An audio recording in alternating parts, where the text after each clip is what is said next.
موعد مباراة منتخب المغرب ومنتخب الإمارات في كأس العرب والقنوات الناقلة. وقبل ما نبدأ بالفيديو نتمنى دعم الفيديو بلايك والاشتراك في القناة ليصلكم كل جديد وحصري منا.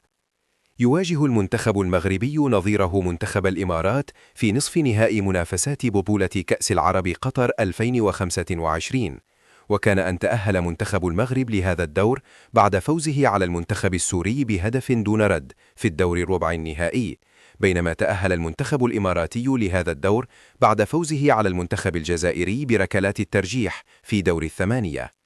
تقام مباراة منتخب المغرب ومنتخب الإمارات على أرضية ملعب خليفة الدولي في قطر، وموعد مباراة منتخب المغرب ومنتخب الإمارات يوم الاثنين الموافق اليوم 15 من شهر ديسمبر الجاري، وتنطلق صافرة بداية المباراة عند الساعة 3:30 مساء بتوقيت المغرب، الساعة 5:30 بتوقيت الإمارات. والقنوات الناقلة مباراة المغرب والإمارات هي قناة الكأس وبين سبورت وأبو ظبي ودبي الرياضية.